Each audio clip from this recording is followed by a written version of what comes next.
But we start tonight with some breaking news. Aurora police are on the scene after a shooting involving one of their officers. Police currently have all of East 6th Avenue closed between I-225 and Sable while they're out there investigating. 9 News reporter Shalima Maharaj joins us live from the scene tonight. We don't know a whole lot yet, Shalima, but what can you tell us so far?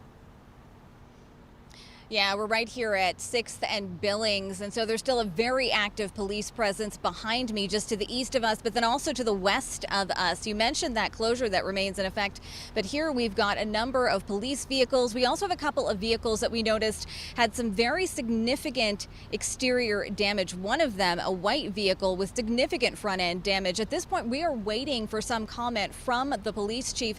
We're told that he should be out here momentarily and that we'll be able to get some sense of exactly how this transpired. We did manage to speak to one witness who says that she actually saw police shoot a man multiple times and that man actually fell to the ground. We do not have any updates at this moment. We do know at this point that no officers were injured. So at this point, we're still dealing with very, very limited details. We are still awaiting the arrival of the chief to be able to learn a lot more about exactly what played out here. So for now, I'm going to send it back to studio.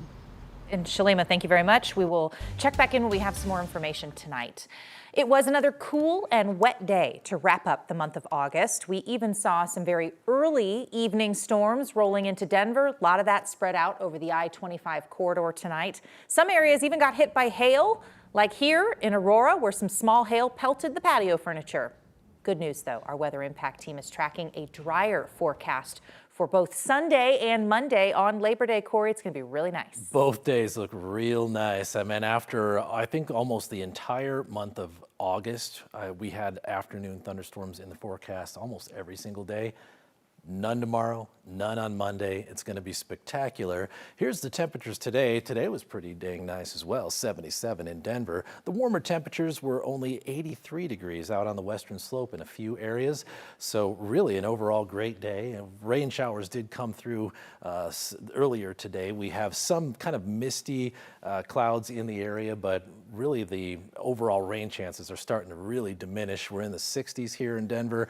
57 down in Centennial. Live radar, you can kind of see those showers starting to dissolve as we go across the last couple of hours, and that's really kind of going to be the beginning of a new weather pattern, which will be much drier. Some showers down here along Highway 50, and that's pretty much all we've got for the rest of the night. Here's your rain chances for tomorrow. 0 all the way across the board, 9 a.m. to 11 p.m.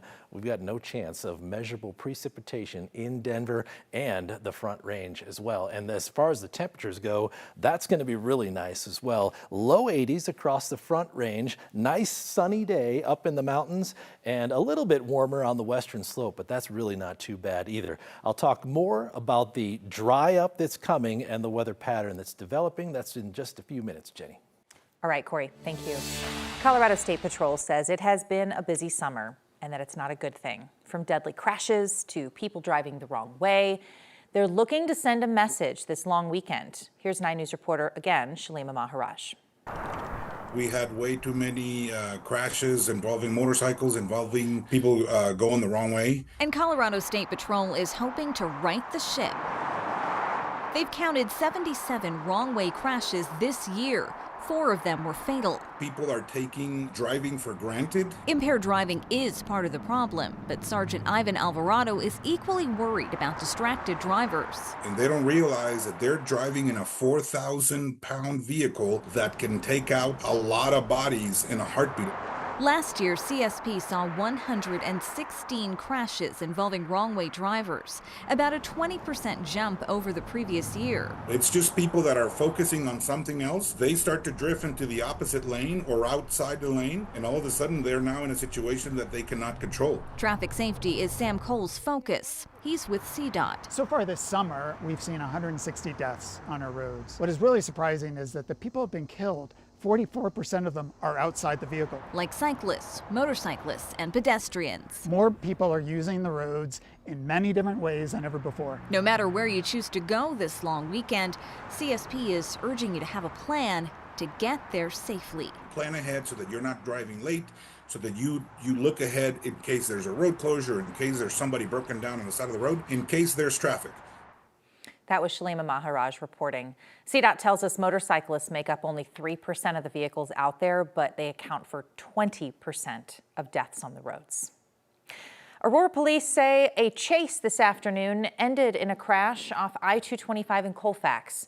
Aurora police say this all started when officers spotted a stolen SUV without plates, then tried to pull the driver over. Instead, they say the driver took off. Police chased them for a short while before they crashed into a Jeep on the on-ramp of I-225. Police say the suspect tried to get out of the vehicle and run away, but they caught that driver. The driver of the other car, the Jeep that got crashed into, they were not hurt. Eastbound Colfax was closed for a few hours while police investigated. The FBI and Denver police say they have finally made an arrest in a 2-year-old homicide case, thanks to the help of a tipster. Investigators say 55-year-old Matthew LaDaniel Johnson shot 4 people at the Viking Bar on West Colfax back in 2023. 2 of the shooting victims died, 38-year-old Jason Lewis and 41-year-old Brandon Houston. 2 other people were hurt. Authorities say a tipster came forward with information that ultimately led to Johnson's arrest. That happened last night in North Denver. CBI officials are now investigating after a Fremont County deputy shot a man they say was involved in some kind of barricade situation last night. CBI says this deputy was out responding to a home on Chestnut Street in Canyon City for a welfare check. There, he reportedly found a 27-year-old man with weapons barricaded inside. The deputy shot the man, who went to the hospital with minor injuries. Not clear exactly what happened before that shooting. The deputy was not shot, but also went to the hospital for what investigators say was a medical event. It has been a week now since 6 workers were killed at a Weld County dairy near Keensburg. Investigators believe these workers likely died of exposure to a highly toxic gas created by decomposing manure. Today, friends and family of the victims came together in Greeley, picking up sponges and buckets to help these grieving families with a car wash fundraiser. All of this was organized to honor the victims, including a 17-year-old high school student. The youngest victim, Oscar, was like a little brother for me.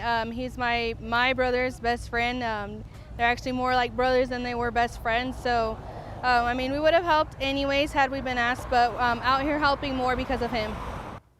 Organizers of today's car wash say those donations will help cover funeral costs and other immediate needs.